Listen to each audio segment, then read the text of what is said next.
ఒక ఊళ్ళో నలుగురు మిత్రులు ఉండేవారు. వాళ్ళ పేర్లు రామారావు, రాజబాబు, నారాయణ, శేషు. నలుగురు హై స్కూల్ చదువు పూర్తి చేశారు. ఎస్ఎస్సి ఎగ్జామ్స్ అయిపోయాక ఒక హోటల్కి వెళ్లి టీ బ్రేక్ఫాస్ట్ చేద్దామని నిర్ణయించుకున్నారు. ఆదివారం రోజు సైకిల్ మీద హోటల్కి చేరుకున్నారు. వాళ్ళు నలుగురు మాట్లాడుకోవడం మొదలుపెట్టారు. 40 ఏళ్ల తర్వాత మళ్ళీ ఇదే తేదీన అంటే ఏప్రిల్ 4న ఉదయం 10 గంటలకు ఈ హోటల్లో కలుద్దాం అన్నాడు రామారావు. ఎందుకలా? అన్ని సంవత్సరాలు కలుసుకోకుండా ఉండడం ఎందుకు? ఎన్నాళ్ళు కలిసి తిరిగాం, కలిసి ఆడుకున్నాం, కలిసి గడిపాం. కనీసం 2-3 సంవత్సరాలకు ఒక్కసారైనా కలుసుకుంటే బాగుంటుంది కదా అన్నాడు రాజబాబు. అలా వద్దు, ఎవరి దారిన వాళ్ళు వెళ్ళిపోదాం. 40 సంవత్సరాల తర్వాత కలుసుకుంటే ఎవరు ఎలాంటి స్థాయికి చేరుకున్నామో ఒకరికొకరు చెప్పుకుంటే చాలా థ్రిల్గా అనిపిస్తుంది అన్నాడు నారాయణ. సరే, అలాగే చేద్దాం. అప్పటి వరకు మనమందరం చాలా కష్టపడాలి, మంచి స్థాయికి రావాలి. మనం మళ్ళీ కలిసిన రోజు మన స్థాయి గురించి గర్వంగా చెప్పుకునేలా ఉండాలి అన్నాడు శేషు. చివరికి ఈ ఆలోచన మిత్రులు నలుగురికి అంగీకారం అయింది. తమకు టీ బ్రేక్ఫాస్ట్ అందించిన వెయిటర్ నాగరాజు ఇదంతా వింటున్నాడు. అతను నెమ్మదిగా వాళ్ళ దగ్గరకు వచ్చి ఇలా అన్నాడు. నాది మీ వయసే. 40 సంవత్సరాల తర్వాత నేను ఇక్కడే ఉంటే కనుక మీ అందరి కోసం ఈ హోటల్లో వేచి ఉంటాను అన్నాడు. వాళ్ళు నవ్వుతూ సరే అన్నారు.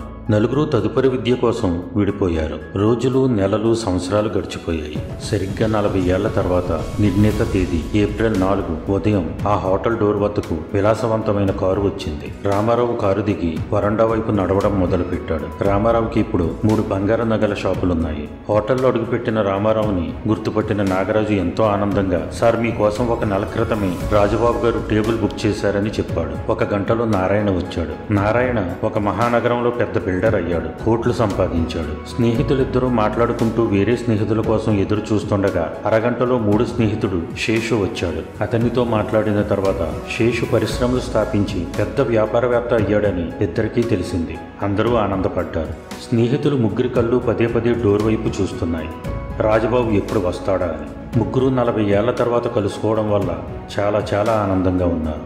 గంటల తరబడి కబుర్లు చెప్పుకుంటూ జోక్స్ వేసుకుంటూ కాలక్షేపం చేసినా రాజబాబు రాలేదు. మనకి టేబుల్ కూడా బుక్ చేసి రాజబాబు రాకపోవడం చాలా బాధగా ఉంది. మనం నలుగురం కలుసుకుంటాం అనుకున్నాను బాధగా అన్నాడు రామారావు. మనం చదువుకునే రోజుల్లో రాజబాబు వాళ్ళది చాలా పేద కుటుంబం. వాళ్ళ అమ్మ నాన్న కూలీ చేసి పెంచి వాడిని చదివించేవారు. బహుశా తన జీవితంలో ఏమీ సాధించలేకపోయి ఉండొచ్చు. అందుకే మన మీదున్న ప్రేమతో మనల్ని మాత్రమే కలిపి మన మధ్య తను కలవడం ఇష్టం లేక రాకపోయి ఉండొచ్చు.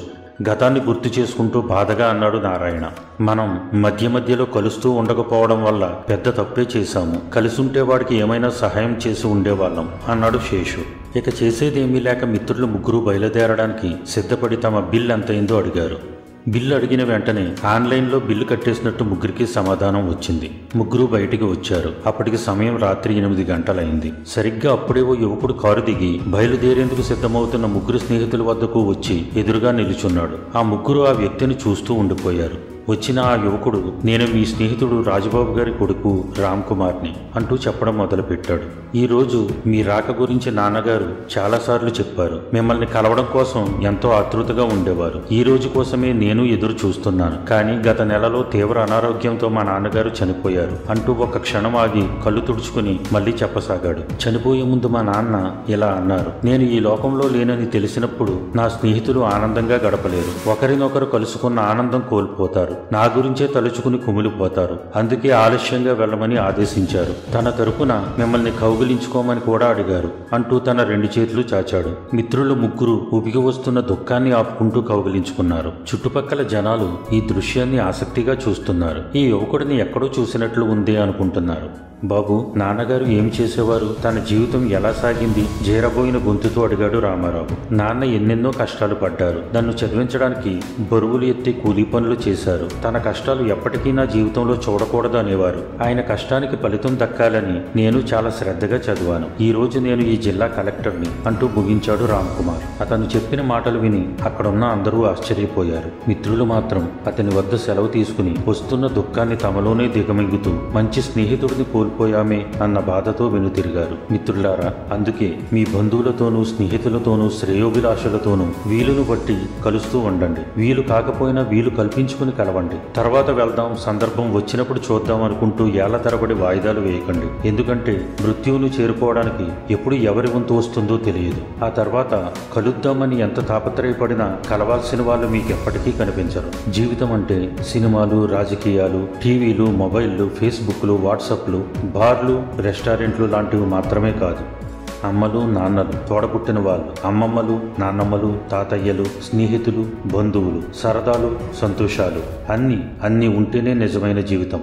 అందుకే వీళ్ళందరితోనూ కలిసిమెలిసి ఉండండి. జీవించినంతకాలం ఆనందాన్ని అనుభవించండి. మిమ్మల్ని కోరుకునే వాళ్ళను కూడా ఆనందంగా ఉంచండి. సర్వేజన సుఖినో భవంతు. Dear friends,